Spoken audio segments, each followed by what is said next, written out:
Thank you. It's with pleasure that I call to order the Peninsula RTPO meeting for December 16th. I thank you, appreciate all of you being here. Thank you. As I normally do, I will introduce the panelists as I see them on my screen. I know that we all know each other, but I do this for our viewing public so they understand who's in attendance and what jurisdictions they represent. Looking at my screen, the first person I see is Sarah Black, and she is the RTPO coordinator. I am Beck Ashby. I chair the Peninsula RTPO, and I represent the city of Port Orchard. Ed Coviello is with Kitsap Transit and is another RTPO coordinator. Monty Reiners is with Jefferson County, and I believe he's with the Public Works Department. Nicole Gauthier is with the officially now, is it Executive Director of Jefferson Transit? Thank you. And Gary Anderson is with the Port of Bremerton. Wendy Clark-Getson represents the Jamestown Slalom Tribe. Andy Nelson is Kitsap County Public Works.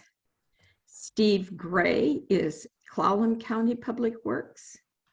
Brendan Meyer represents Clallam Transit. Brendan, do you know if Lindsay's going to be here? I don't believe I'm filling in for, I think, both. I'm deputy mayor of Port Angeles, and then also representing Clallam Transit. So I think I'm wearing both hats today, maybe. Okay, thank you. People are jumping around on my screen, so I'm going back. Stephanie Lilly is with Kitsap Transit. Marty Allen is with the Snohomish tribe. Skokomish. Skokomish tribe. Yeah. Okay, sorry about that. Amy Asher is with Mason Transit. Randy Netherland is a Mason County Commissioner. Rachel Anderson is a Sequim County City Council person. Steve Rourke is the Olympic, I'll probably get your title wrong, Steve, the Olympic Peninsula's manager. I don't know. What is your official title? So you have Region Administrator. Region Administrator, okay. And then I go down to Vicki Grover, and she is with the city of Bremerton. George Mazur is the planning director, I believe, for the Olympic Region DOT. And Deidre Peterson is a City of Shelton council member. Paul Hampton is with the City of Forks. Ben Thomas is with, I believe he's a Port Townsend City Council person. And Dick Taylor is with the Port of Shelton. Did I miss anyone? And if they arrive late, and they have indicated they will, Ed Sheldon is a city council person from Paulsbo, and Ted Jackson is with the Port of Allen. They both indicated they would be here but would be late. Dick Taylor, you're standing on your head. I see that. I'm going to try and get rid of that. Okay, thank you. Did I miss anyone? Because people were jumping all over my screen. Hopefully I got everyone, and we do have a quorum. And again, I thank you all for attending. Is there an approval for our agenda today? So moved. Thank you, Dick. Is there a second? Second it, Brendan. Thank you, Brendan. It has been moved and seconded to approve our agenda. Is there anyone who would be voting against that motion? I'll ask a second time. Is there anyone who would be voting against the approval of the agenda? Hearing none, the agenda is approved with unanimous consent. We have then a consent calendar for approval. There are two items on it, the minutes from our October meeting and the 2023 legal services contract amendment. Is there a motion to approve the consent agenda? Wendy, is there a motion to approve the consent? Yes, there is a motion to approve the consent agenda. Thank you. Is there a second? Second that, Brendan. Thank you. It has been moved and seconded to approve the consent agenda. Is there anyone who would be voting in opposition to that motion? I will ask a second time. Is there anyone who would be voting against approving the consent agenda? Hearing none, the consent agenda is approved with unanimous consent. So moving down our agenda, we have our 2022 consolidated grants review and ranking.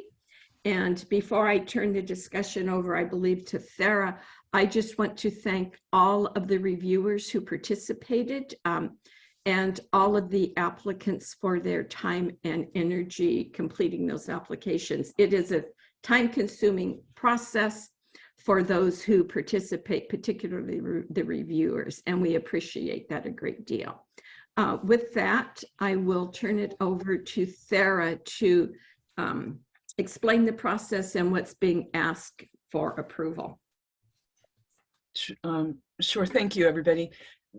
This is, I think it's pretty self-explanatory. This is one of the two opportunities that PRTPO has to sort of influence or inform project priorities. This particular one is for a WSDOT grant program called Consolidated Grants. It comes out of the Public Transportation Office, and projects tend to support the kinds of strategies that you spent this past year talking about within the Human Services Transportation Plan.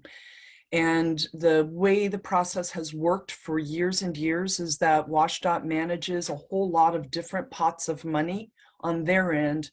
They do one call for projects. Sometimes I wish local programs could do this because they do all the mixing and matching of monies on the back end. WSDOT does one call for projects. Transit agencies, nonprofit providers, even cities could apply if they had a project that is eligible, or municipalities, I should say. But what we tend to see is projects from transit agencies, from tribes, and from nonprofit agencies going for this. They submit their applications to WSDOT. WSDOT then lets us know generally which projects were submitted from within the region. And then you are tasked with evaluating and ranking those projects. And those that ranking conforms with the WSDOT framework that's described in the report. So instead of, from 100 points down to 0 and everybody's quibbling over their number points, what we focused on really are the three categories of priority that WSDOT's concerned with. So A, projects high, just like grade school grades, A is the highest priority. There's no extra ranking within A. It's just A or B or C.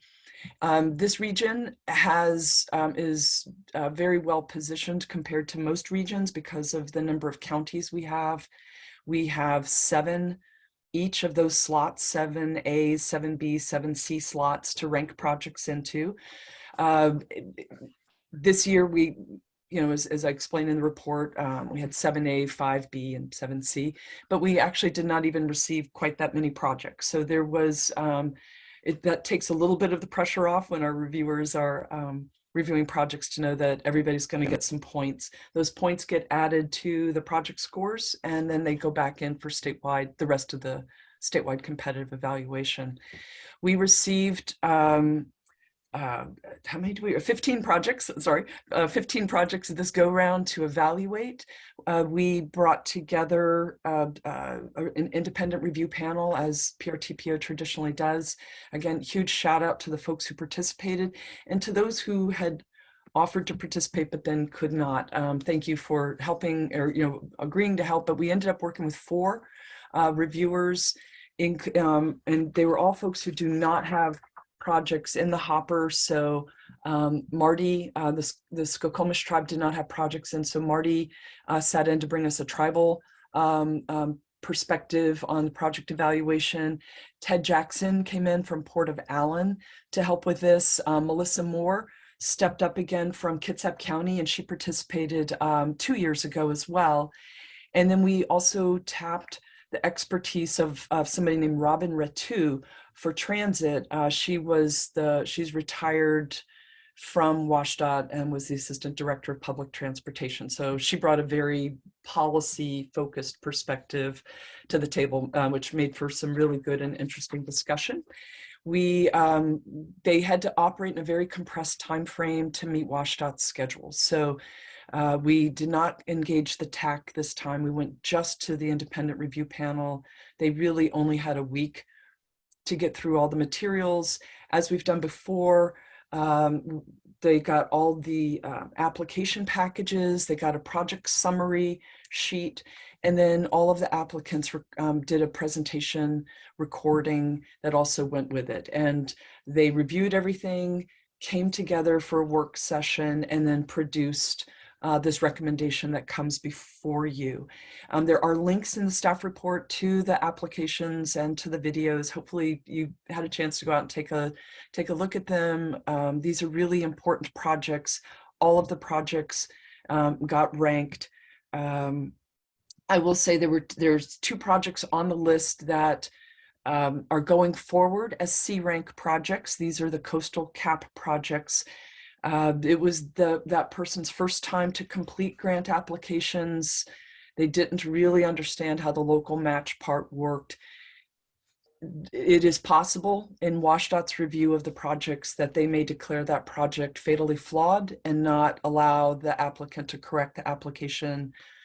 If so, those 2 projects will fall off the list. But if assuming WashDOT allows them to correct their application as they had said they probably would, then what you would be recommending is these 15 projects with 7 A ranked projects, 5 B ranked projects, and 3 C ranked projects. Be recommending those to WashDOT for consolidated grants priorities. And that's what this action would do. There's a separate action, next agenda item, but that's this very specific agenda action. So with that, I would answer any questions that you might have, and then look for your action, please. I'm going to just interject here. The reason we only had 5 Bs is the applicants are allowed to submit for either a 2 or 4 year grant. And we already had 2 approvals that are still in the B ranking, and that's why we only had 5 there available. I am also going to just say that in the years that I've been involved with this, I believe that all of our projects have always received some type of funding. They may be asked to modify their request, but I believe that we're in a very good position for most all of our projects. With that, if there's any questions, Sarah would be glad to answer them, and I would be glad to entertain a motion to approve the ranking assignments. Make a motion to approve the ranking assignments of the consolidated grant applications recommended by the review panel for submittal to WashDOT. Thank you. Is there a second to that? I'll second. Thank you. Is there any discussion on the motion?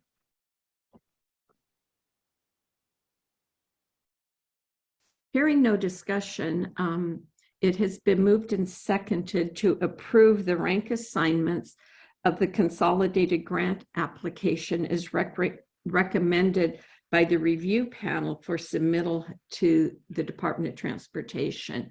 Is there anyone who would be voting against that motion? I will ask a second time. Is there anyone who would be voting against that motion? Hearing none, the motion is approved with unanimous consent. Thank you. Now, I do want to just, I'm trying to be respectful of everyone's time. And I know Mr. Rourke wants a few minutes, but I also want to be respectful of Brendan's health. And so I think we will complete this part of our agenda by amending our Human Services Transportation Plan and then insert Mr. Rourke for his discussion. So with that, we will move down to amend the 2022 Human Services Transportation Plan to include our consolidated grant projects. Sarah, do you want to take that also? Sure. And this is that second part of that action request. In order to satisfy the grant requirements for WashDOT, the projects that they select for funding for consolidated grants need to be included in the Human Services Transportation Plan. Scheduling wise, we had to go ahead and adopt the plan last meeting. And so we're going to amend the plan that you have just adopted to amend these projects into that. We anticipated that and actually have a blank appendix waiting to slide these projects in. And so what this action would do is just amend the Human Services Transportation Plan to include the projects that you have just recommended to WashDOT for funding. And that's a resolution 04-2022. So happy to answer any questions, but that's the action. Thank you. Are there any questions of Sarah? If not, we will entertain a motion to approve resolution 04-2022. Is there anyone who would like to make that motion? I'll go ahead and make that motion to approve, what is it? Sorry, amendment. I'll make that motion to approve resolution 04-2022, amending the 2022 Human Services Transportation Plan to include the consolidated grants as recommended to WashDOT for the 23-25 biennium. Thank you. I'll second that. Thank you, Wendy. Thank you. Is there any discussion on the amendment to our Human Services Transportation Plan? Hearing none, the amendment to approve a resolution 04-022 to amend the Human Services Transportation Plan to include the consolidated grants projects as recommended to DOT. Is there anyone who would be voting against that motion? I will ask a second time. Is there anyone who would be voting against that motion? Hearing none, the amendment to our Human Service Transportation Plan is approved with unanimous consent. And with that, Mr. Rourke, I see you have your camera off, but are you prepared to speak to us now? Yes, good morning. Perfect, thank you. It's great to be here. It's been a while since I've been able to attend one of the meetings. Looking forward, I actually on my calendar, I think the February meeting, I will be presenting kind of a state of the region, if that's all right with everybody. Really look forward to hearing what's on your minds. If you have any input into what you'd like me to cover, I'd be happy to factor that in. So the only thing I wanted to mention this morning, I don't want to take too much time. The governor's budget is out. I'm sure it came out on Wednesday. I don't know if you've all had a chance to make it over to OFM's website and look at the project list. That's always a starting point, the governor's budget. Of course, WashDOT is, the governor's budget is WashDOT's budget until the legislature goes through their process. I did note that several of the priorities of the RTPO here are aged out probably further than many of you might have expected. Out in the 29 timeframe or later. So I'm talking about Gorst and the freight corridor and CIMDARS and some of the work that was funded out of Move Ahead Washington for Kingston. So long ways to go to get to a transportation budget. It's a long session, so we're probably start taking shape in March and April. So we'll know more then. But that's really all I wanted to cover. Looking forward to being back in February at your meeting to have a nice discussion about everything that's going on in the Olympic region. So if there's any questions for me, I'd be happy to answer those. So otherwise, good. Okay, what I'm going to invite our board members to do is I remember last year when Mr. Rourke came and spoke, there were issues that you wanted answers to or questions. And so now's an opportunity for you to bring those up so that he can come prepared to address your needs. So that's really what I'm hoping. I'm hoping this group can say, Steve, let's talk about this in February. Yeah, that would be great. I mean, I can certainly give an overview of all the work we have in the pipeline, so to speak. But if there are any particular things you want me to cover, I am planning to cover. We have a tremendous amount of construction activity up in 101, 104, 2019, up on the peninsula. I know I'm scheduled to meet with the Tourism Commission, I think, in February as well. We are planning an extensive public outreach campaign, media tour, to get the word out about all of, I mean, the good news, you know, having a lot of investments up there, it's good and bad, right? It's good in the fact that we have investments, but we're going to be impacting a lot of folks trying to get to various destinations. So with our fish program, we have a lot of intersection improvements coming up on 101. So a lot going on. I will definitely be planning to bring that to you in February as well. But anything else you want me to cover, let me know now or shoot me a note. Be happy to incorporate that. Wendy. Hi, Steve. Hello. I know that there's others that are reaching out to you about this, but the CIMDARS project is abutting up against the Safety Corridor project that several of us participated in. The Safety Corridor project is aging first, or is the youngest, and the other project, the $29 million project, is aging way down the line.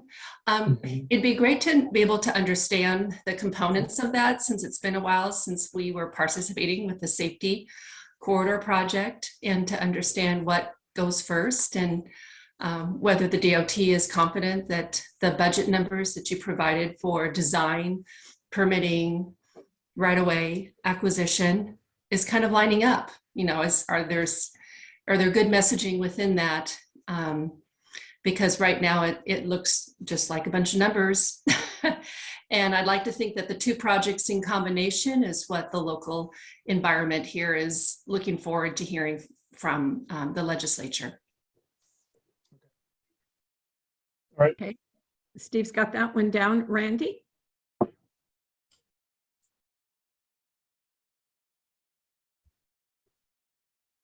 There we go. I'll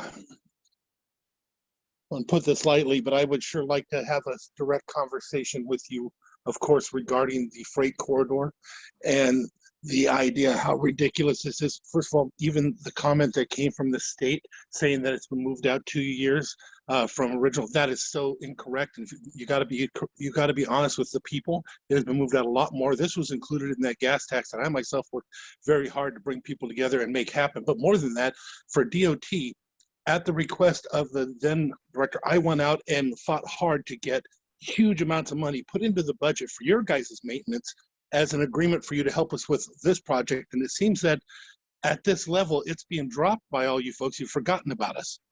The idea this has been moved out again, I understand there's personalities and stuff going on, but we talked even 6 months ago, and it was supposed to be 2 years then, and that was hard to swallow. Now we're talking 4.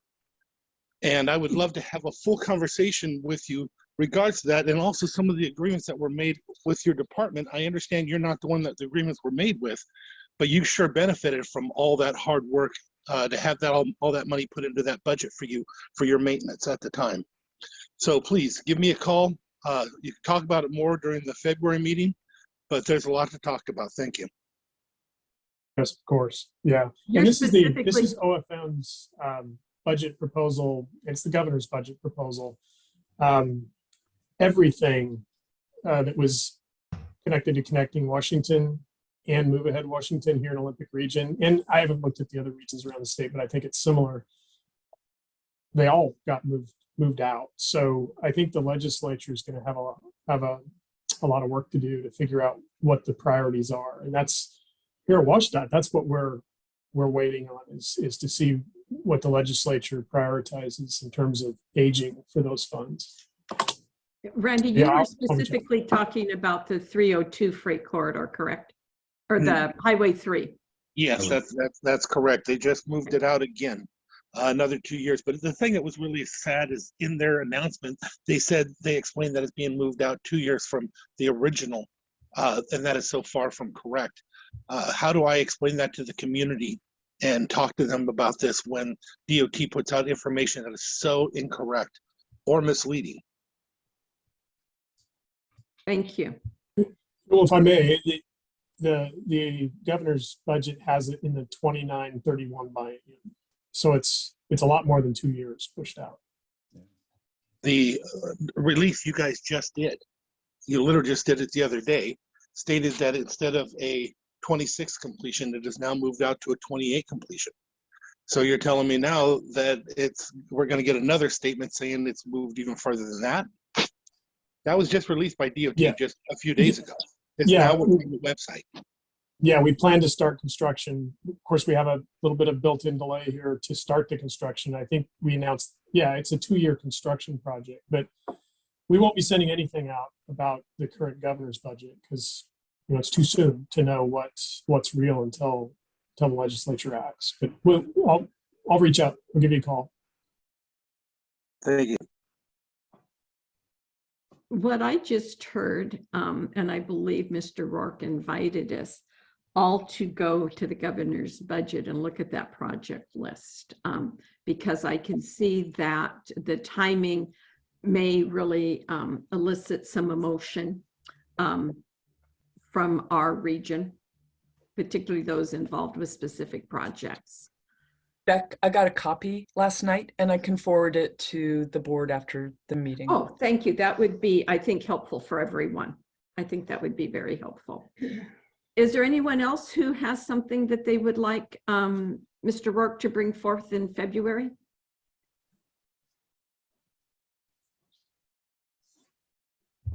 I wouldn't mind in February just an update or your thoughts on the state and federal fund swap pilot program that our region is supporting significantly, and hoping that our 3-member rural counties can be engaged in that pilot program.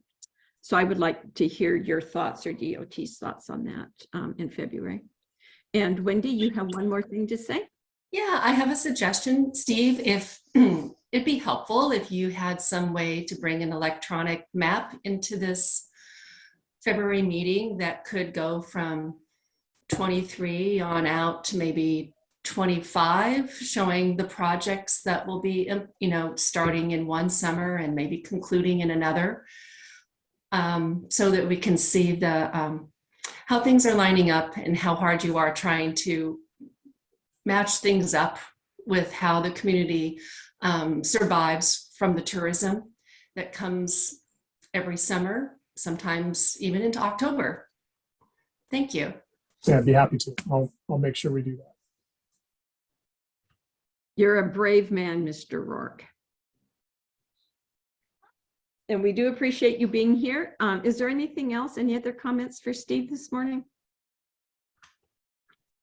Okay, you're more than welcome to stay for the rest of our meeting. We would love to have you, but you also feel free to, if you've got the information you need, feel free to get on with your day. Thank you. Thank you. Moving on down our agenda, we have another action item, and then Brendan can take care of himself. He can, for those of you who are unaware, Brendan let us know this morning that he is dealing with an illness, and so he has limited capacity for us this morning. Thera, do you want to take that additional scope of work that we believe we have some money for, that task for? Sure. Last meeting, we had a discussion about this task 4 in the UPWP. And just as a reminder, the UPWP is your work program, your budget. It's a biennium basis work plan. So we are not quite 75% of the way through, but as we look ahead with the remaining budget through from now through the end of June and looking at how we had allocated funding between the different work program areas, we realized that there was an opportunity for you all to, what we do within this task force is the board sort of directs some of the funding towards activities that you think would add value to the region, more discretionary activities instead of just like what PRTPO must do to meet, state compliance requirements. What would you like to expand upon or build on or do in addition to that adds value to the regional work program, to the members, to the system? So when we looked ahead as part of our regular work of looking ahead, managing the budget, we came to you last meeting and said that we believe that we've got about $10,000 that you could direct towards an activity. And in the UPWP last, actually almost 2 years ago, you had identified some things that might be of interest. And so you discussed those, and really the focus was on building on some transit knowledge, transit information, transit communication and coordination with a keen interest on, and these are going to seem very different things, but they're actually very related. One is what we think of as like first mile, last mile connections. How do people get to and from transit from wherever they're coming from or going to, as well as how can, what information, how can we improve the public knowledge of services that currently exist that provide long distance intercity bus service. So those seem to be two areas of keen interest.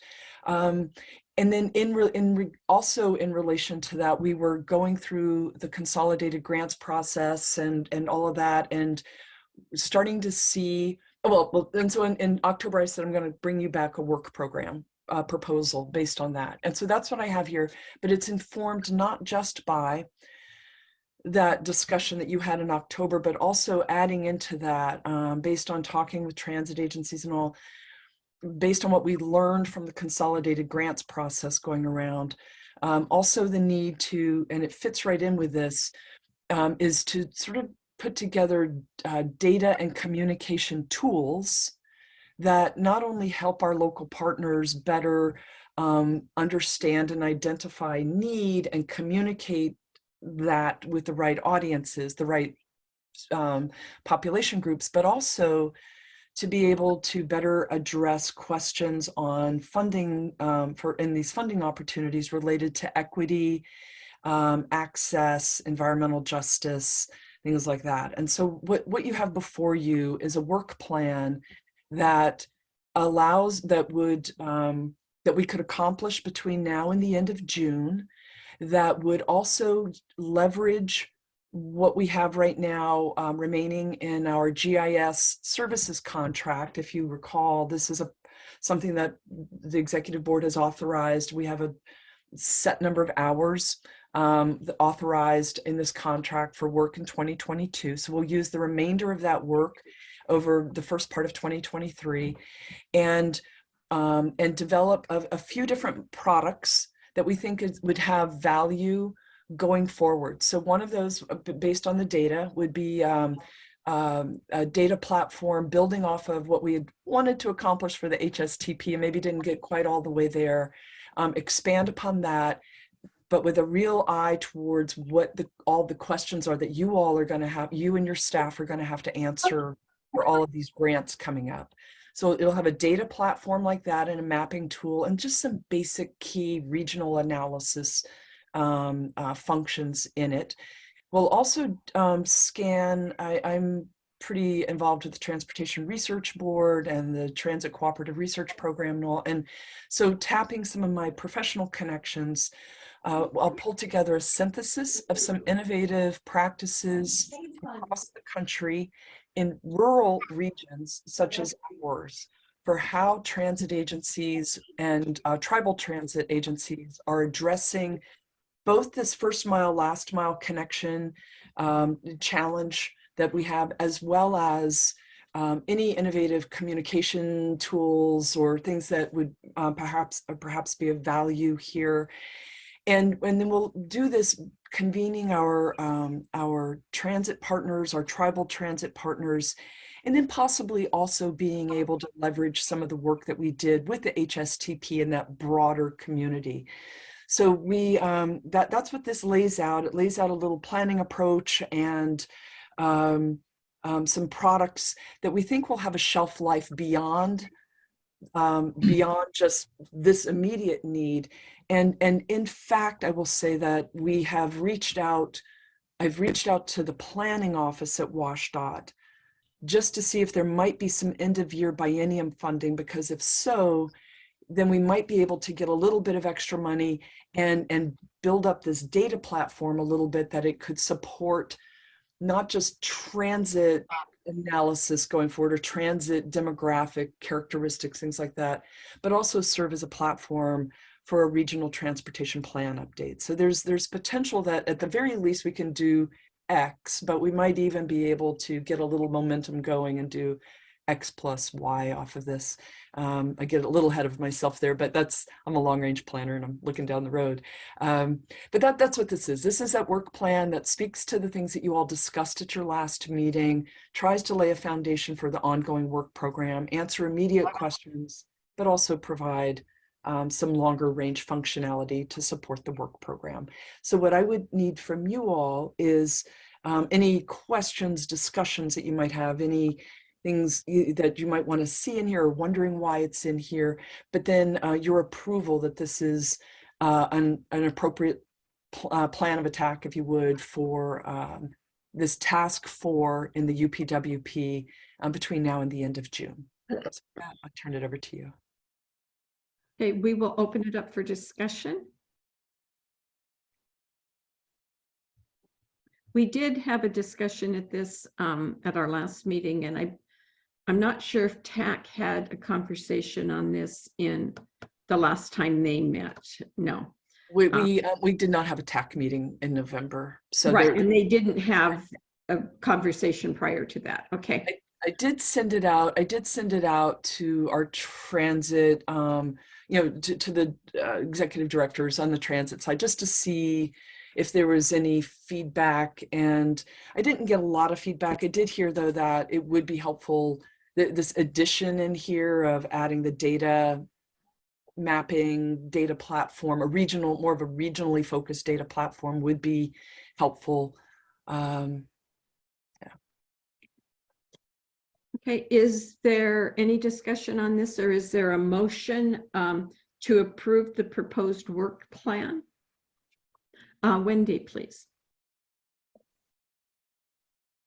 How much I appreciate this work that went into a 6-month work plan to really tie together these elements and to bolster the data that is available to the PRTPO region, and launching something that may end up in the RTP is just right on point. And I also wanted to encourage that WashDOT did inform me through the consolidated grant process that the commute trip reduction planning study that I submitted could have squeezed into this same 6-month time frame. And Jamestown's Clown Tribe chose not to try to cramp its style, but that I think that there could be some money available, and I really hope that you pursue that so it can be as much heavy lifting as possible in this next 6 months. Thanks. Is there anyone else who wishes to speak or make a motion?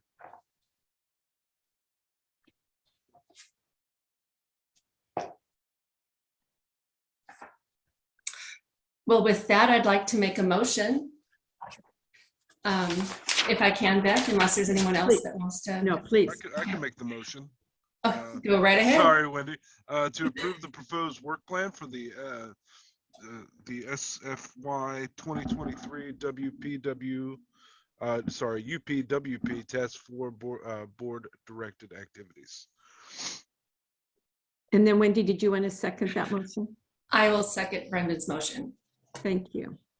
Is there any discussion on that task 4 activities?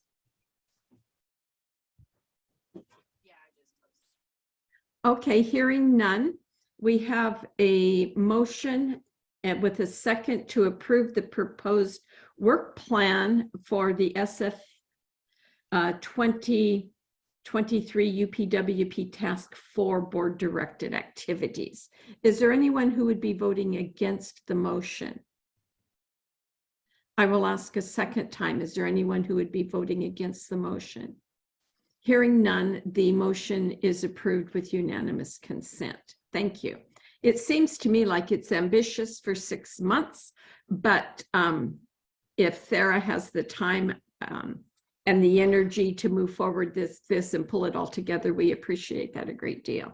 I know that during the consolidated grant process, I heard conversations from our transit agencies and our transportation, human services transportation providers, that this would be a welcome addition. So with that, we're going to move right down to start talking about a kickoff for the development of our next biennial UPWP. Thera, did you want to take that? I'll kick it off, but this is really, I need feedback from you all. So we are going to, over the next couple of meetings with you, we are going to be developing the next work program, that UPWP, that you just approved that little budget item for there. We're going to develop a new one for the state fiscal year 2024-2025 time period, which when you live in transportation world, there's a reason why you're always in this sort of time lag, because we're starting to talk about 2024 and it's not even 2023 yet. But July 1, you have a new work program that will go into effect. And we wanted to take this opportunity to check in with you real briefly before we do that. We operate on a limited budget, but within that, we can do a lot. I think, as you've seen over the last 3 years, working as an independent organization, you've been directing the work program. We will be wrapping up our very first 2-year UPWP and embarking on our next one. And this seemed like a good time before we come back to you in February with sort of some to get direction from you on the work program, the new work program. This seemed like a good time to check in with you just to see how things are going, of the time that you spend doing this, what brings value to you, and what are the things where it's like, boy, I wish we had a little bit less of that if we could get away with it, or I wish we could have more of that. And so, when we think back over these last couple of years, we've tried to create, well, first of all, we do bi-monthly meetings. All of these things have impacts on budget. So that's why it's good to have feedback. How do bi-monthly meetings work for you? It means we have sometimes very jammed agendas, but we've figured out a flow for that. So that's something that we're interested in hearing about, where we have board meeting and then TAC meeting in alternating months. We try to do pop-up learning sessions on topics of emerging interests, like electric vehicle grants and things like that. So are those things that add value to you, or do you think maybe that's not so important? Other things like the legislative work group activities, and even how we rely on some ad hoc work groups. Is that something that you all find helpful, where a small group of you can carry, work real deeply on something and then bring back and report back out on that to people? So those are the kinds of things that we're looking for feedback on. What has added value to you? What do you wish that we could do more of, if we could figure out either how to do it more efficiently, make better use of our budget? What are the things that, if we could reduce the time that you spend doing it, what would those things be? So that's what the kind of feedback I'm looking for. And Beck, you probably have a lot of thoughts on this, because you are so, the executive committee itself, all of you are so deeply involved in managing the work program. So I would turn it over to you for any other kickoff guidance you might want for this discussion. Well, for me, it's very important that we meet the needs of our members, and what is going to help provide the most value to them. With that said, there are certain items in the RCW that we're required to do. And so the amount of discretionary money we have is not significant. But with that said, this coming year will be my last year on the board. And I think for myself, what I would like for everyone to consider is updating our regional transportation plan so that it is a dynamic document and one that we really use, and bring it into with a GIS base is what I want to say, so that we have something there that is really meaningful to our members. And I don't believe that's anything that we would possibly complete next year, but it's something that I think that we should get started on and move that forward. To me, it seems like it's something that would be helpful for all of our members. And we are required periodically to update the regional transportation plan. But I want to know what really is useful to you folks that are, actually doing the work. So with that, we open it up.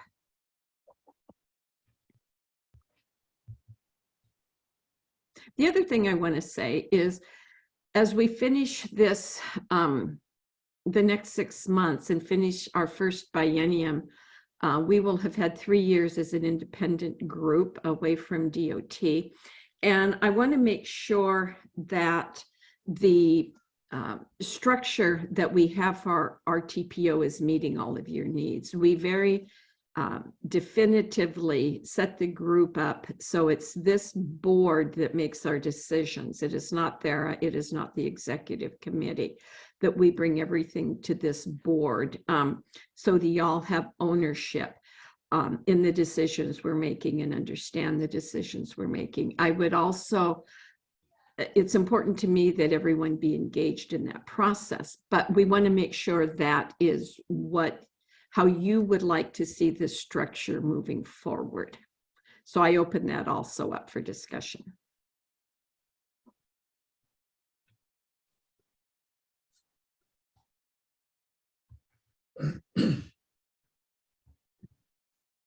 We're not too chatty today.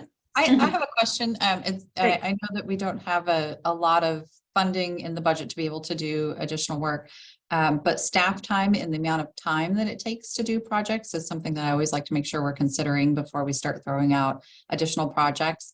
Is there capacity in addition to all of the requirements that the PRTPO needs to do to be able to take on additional projects? Amy, the best way I could think to answer that is the RCW tells us what we have to do. It doesn't tell us how to do it.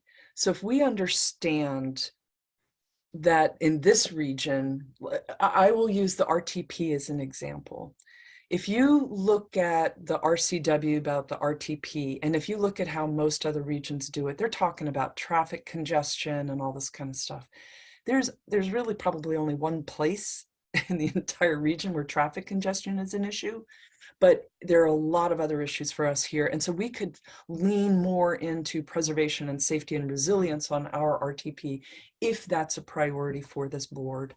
There will be limits, as I appreciate very much what you're saying about staffing, and it's why if we can know ahead of time where the interests are, it helps us see, okay, we could do this part of meet our requirements in a way that satisfies their interest. And then this other thing over here, this would be a separate standalone thing. And we'd have to look at whether we could fit that in and how to do it. But right now we're sort of casting a big net to see what people are even interested in and which of those we could slot in as just part of, this is how we fulfill the RCW versus this is something that we do above and beyond what's a basic requirement. Does that make sense? Yes, thank you. Yeah. Wendy? I just wanted to applaud the PRTPO and how we handled the EV Summit opportunities built into the PWP, because it did bring about partnerships. And I think Farah was so careful to control the level of gathering and involvement. And in the end, I think it met the purpose of what we were trying to go for. So maybe now it's another opportunity to talk about that in the UPWP environment, like what is phase 2, or do we pull back now because the partnerships have been introduced to one another? And it's time to move on to a new area before, you know, we've just been really inundated with grant fatigue. And so I just think that the RTPO should be that vaccine for us to keep on going. And the new thing that I'm concerned about is carbon credits and how the Department of Ecology is implementing the program and how we can bring home some of that funding to our transit agencies, our other government entities that could be receiving that because of all the good work that they've done with climate resiliency.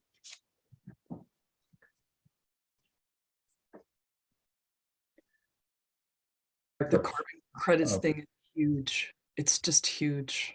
It's Yeah, Amy? yeah.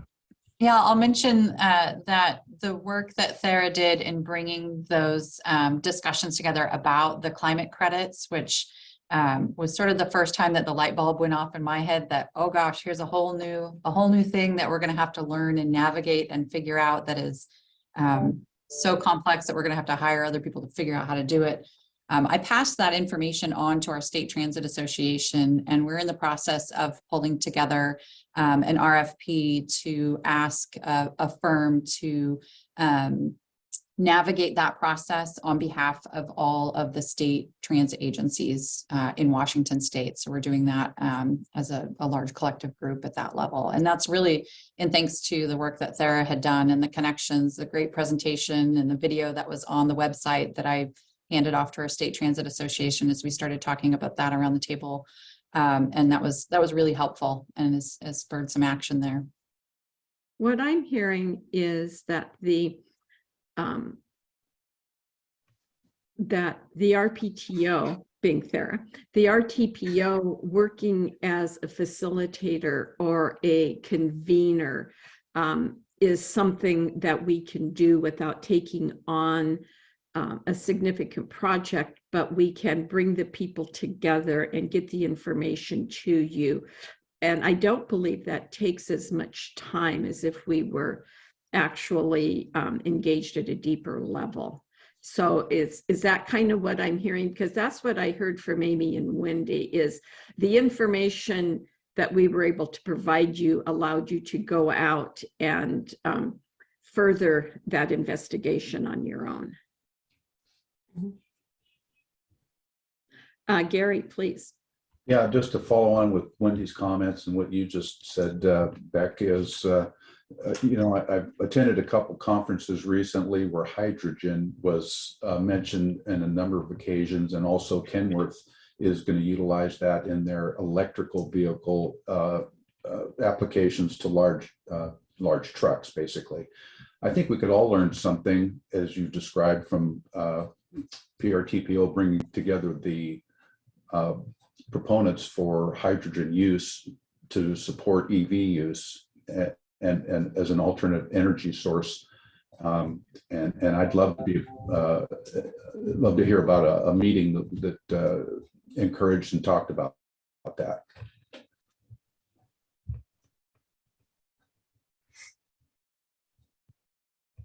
Hydrogen's fascinating, I'll just say. And Washington State is pursuing federal designation as a regional green hydrogen hub. And it has so much, and it ties in with the clean fuel credits, the emissions credits and everything. And it has great applicability in a rural region. And for heavy transportation uses, that battery electric just isn't quite there yet. So right, it's coming. It is. Ed.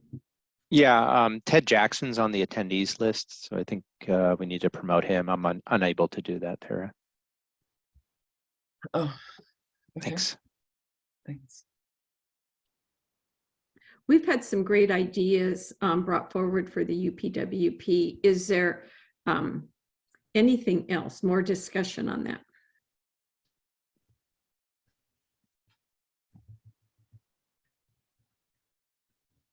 Because I know our members are, you know, a diverse group. We have transit, we have counties, we have cities, we have ports, we have tribes, we have a lot of varying transportation needs. And so we want to make sure that we include what's important to each one of our segments of our membership. But we also have some real common issues also. Sarah, did you get enough to work with? I think so. And we'll know better next month. But it sounds like this, the facilitating and convening. And Amy, this goes back to your point. This is one of those things where we sometimes can do a lot with not much, and that's right. If we know ahead of time.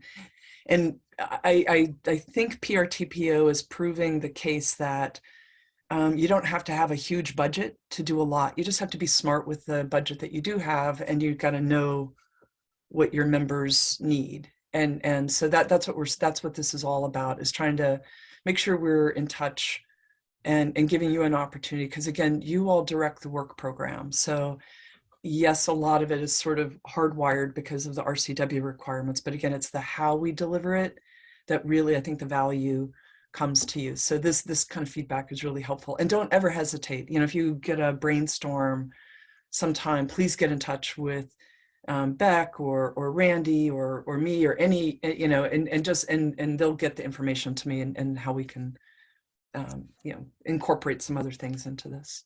The other thing that I want to ask as we put this together, I did this last spring and got nods of heads, yes, but is the time that we put aside for our legislative discussion, our legislative participation, our education to our legislators, is that something you want to continue in the UPWP? Yes. Okay, I'm getting a yes from Wendy. And a yes from Stephanie too. Okay. Okay.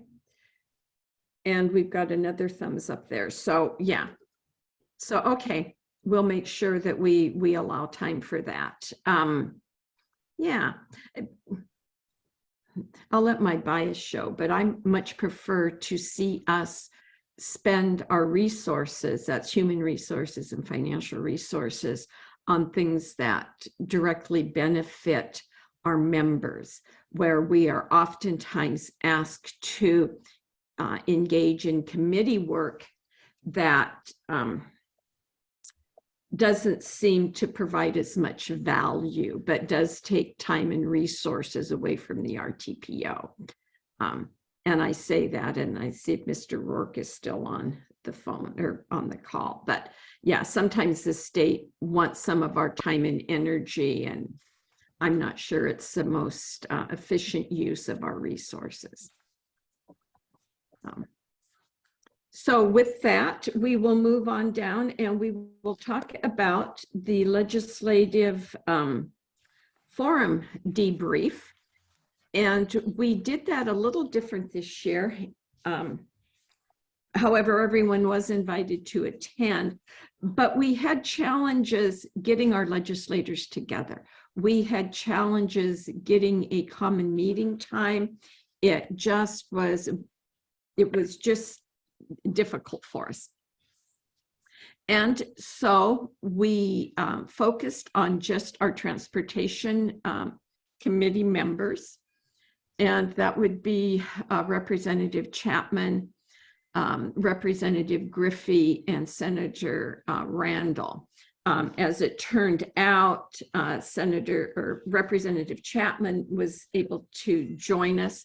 We were limited to an hour. We did it during the day, and we focused primarily on the pilot program that the JTC embedded in their report to the legislature.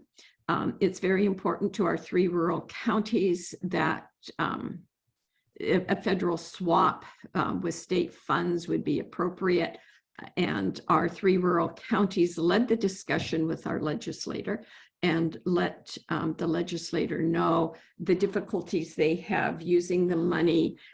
It was a very thorough discussion, and we thank Clallam, Jefferson, and Mason counties for participating.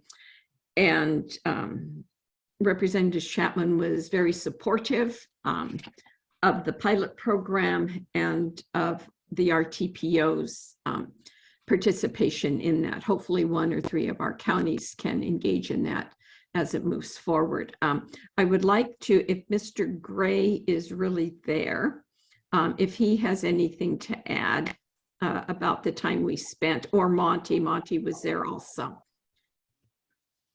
Well, good morning. Of course I'm here. Yeah. I just have my screen off because I'm at home. I'm also sick too. Didn't want you to look at my background. I thought the meeting went very well. And I think Representative Chapman, as he has in the past, really supports the flexible federal swap. And I know Jefferson, Mason, and Clallam, all, or at least one of us, would certainly want to participate in that program. Monty? I don't know. Hi, I'm here. Yes. Okay. Yeah, I mean, I agree with Steve. It was a great meeting. I know that the County Engineers Association is working on this issue as well. I haven't been engaged with them as much this year as I should be, but seems like there's a lot of momentum for this fund swap program. I took the opportunity to call a rural county down in Oregon just to ask them what their experience was with fund swap, and basically the message was the best thing since sliced bread. Flexibility of the funds, the ability to use it for any road eligible purpose on any road, or even purchase equipment like snowplows and things like that is really great. So I'm looking forward to seeing this pilot program come to fruition. Thank you. And I don't see Loretta from Mason County here.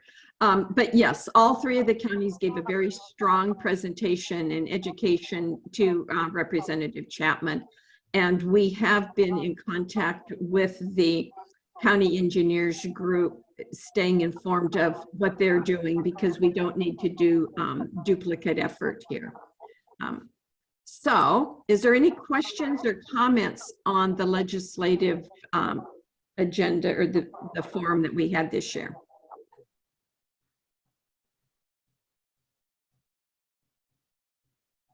What I will say is, when the legislative work group got together during the year, we did not have a robust concerns of other issues. This was our primary concern, and so we brought it forward. We also expressed appreciation to Representative Chapman for the work they did in the last legislative session for us. So again, we're more than happy to answer any questions or provide any more information you'd like on the forum. And seeing none, we will move to the coordinator's report. Yeah. And Beck, one thing I might add on that last item is if anybody, that little folio that we put together, that transportation outlook folio, it's easy to download from the website, or if you can't find it on the website, let me know and I can shoot you a copy. So that's another tool that allows you, each in your own individual ways that you coordinate with your legislative delegation. If there's an opportune time to say, oh, and here's this other thing that I'm involved with, PRTPO, it's great for that type of education as well. So, and the coordinator's report, as always, this is one of those things. If this doesn't add value to you, let me know, because we can drop this or do something different with it. So, but this is always a chance for me to just funnel some other information your way that I think is of value that didn't really merit to be necessarily time on the agenda. Ed will be happy to see we've got information in here about the FCC Broadband Challenge. There is a lot of money about to come out from the federal government to states for more broadband investment. And there's a mapping tool that the FCC has put together that sort of highlights where they think broadband is just fine and where there are deficits. And what Senator Cantwell's office and others are encouraging is to take a look and share this information broadly. Take a look. And if you see that the FCC is saying, oh, broadband's really great here, and it's not, issue a challenge on that. That can go through January 13th. This is important at the end of the day in helping the feds decide how much money should come to Washington State for broadband. So this is sort of them giving us a chance to say, do we have this right? And this is our responsibility to vet this and let them know, yes, they've got it right, or no, they don't. So please take a look at that and share that with the appropriate people in your circles that would be interested in that. Definitely want to give a shout out to the tribes. 3 tribes submitted for a grant. This builds on what Wendy was talking about with the EV stuff. This is a funding opportunity that came forward that would end up being a much more Herculean effort to get over the finish line than it looked like initially. And so just a huge shout out to Squaxin Island Tribe, Skokomish Tribe, and Jamestown Sklallam Tribe, who are going to partner with the 3 PUDs, Mason PUD 1, Mason PUD 3, and Clallam PUD 3, as well as Mason Transit, City of Sequim, and possibly others. The 3 tribes will develop a transportation electrification plan, and with support from WSU's Green Transportation Program. Without their support, I have no clue how this could have gone forward, really, truly. They've got to figure out how to make this EV stuff easier to access. It's pretty crazy. But because of the way WSU is going to approach it, I think we'll end up, well, first of all, we've got to get funded. But I think we're going to. And WSU hopes to get out of this an opportunity to develop some tools that could also be used by other tribes and small communities. And thinking about how do they work with PUDs or their utilities, and thinking through what a transition plan or a transportation electrification plan looks like for their organization. So excited about that. We should hear about that this spring. Anything this relates to, but is separate from the greenhouse gas emissions credits and that whole Climate Commitment Act that goes into effect. A lot of these programs go into effect January 1st. This is, I cannot over exaggerate what a fundamental tectonic shift this is going to represent. It's bigger than transportation, but transportation is a big part of it. But it brings together transportation and energy and emissions. Those of you who are investing in green infrastructure, charging facilities, hydrogen fuel cell technology, buses, all of those things is going to generate emissions credits that are going to be sold on an emissions market that generates revenue that can go back into your projects. And I share this with you because I will bring forward to you information as I can, but because of your roles, what all you do in your daytime jobs, you're probably going to have opportunities for briefings through your different circles, like the port associations and all. If you ever, whenever you have an opportunity for briefings on this, try to take advantage of it. Like I said, it's extremely complicated. It's going to be good. It's going to be crazy for a while the process gets sorted out and goes into effect. It starts January 1st, and it's just fundamentally going to change how we think about paying for much of transportation, how our utilities operate and what they invest in, where they reinvest some of their profits. It's just a fundamental game changer. And I can't whenever you get opportunities to learn about it, and you'll know less afterwards than you knew going into it, but in the end, it'll all start congealing and making sense, hopefully. I think that's, there's other stuff in there that you can see, but those are probably the highlights I would want to call out to your attention. Related to Gary's point earlier, like I said, the Pacific Northwest Hydrogen Alliance has submitted an application. A lot of transit agencies are either directly or indirectly involved. Port districts are. We'll pay attention to that going forward and bring you information on that as well. Oh, and I guess the last thing I would say, I did not put in here, but we will be doing appointments again at the first of the year. So you or your administrative staff will get contacted by me just to, again, clarify who the primary is and the alternate for both the executive board and the TAC. So that's my coordinator's report. Happy to answer any questions that you might have about it or anything else. Ed has his hand raised, and I'm guessing, just wild guess here, has something to do with broadband.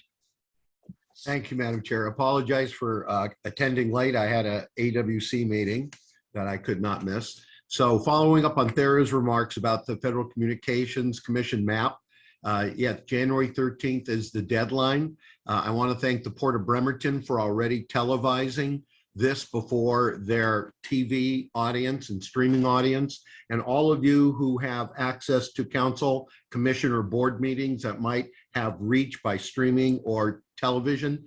This QR code, which I just sent, by the way, to you, Thera, if you could promulgate it to the membership, is the key to get up on a screen. In fact, I don't know if any of you can zap it right now with your smartphone, but while you're speaking to your audience, anybody watching or attending can use their smartphone to grab the QR code and instantly check their address, business, residential, organization, and check what speeds you're being attributed, and off your phone immediately file a challenge if so. It couldn't be simpler. So this is the methodology. It's the QR code for simplicity and for instant access to your audiences. I've given it the tagline that folks being aware of this, they need not respond unless they care about access to work, education, or medical, in which case they might want to jump on this. And it's particularly an important issue for the Peninsula's region, which has incredibly spotty service. And for our board, you've heard me, I'm preaching to the choir, 25 years of this, broadband is a transportation issue. It is an accessibility issue, and now it's an equity issue for that matter. Thank you, Beck, and thank you, Thera, for letting me pontificate. And I will forward that QR code to everybody with the governor's budget as well. I'll send that out to everybody. Thank you. Thank you. If that is all for our coordinator's report, I will open the meeting up for public comment. Ed, is there anyone in our, oh, just a second, Steve Gray wants to speak. Well, I just wanted to tell Thera that her coordinator reports are well received, and I really appreciate those. I look forward to those every time. Good. So keep doing it. Okay, good. That's, as long as they're being used, and it's not just for my own amusement. So good. Glad to hear it. Ed, do we have anyone in our audience, either in person or on Zoom? Unfortunately, we do not. We do not. Well, in that case, I will close the public comment period and open it up just for RPTO member updates. Is there anything anyone would like to share about what's going on in their jurisdiction?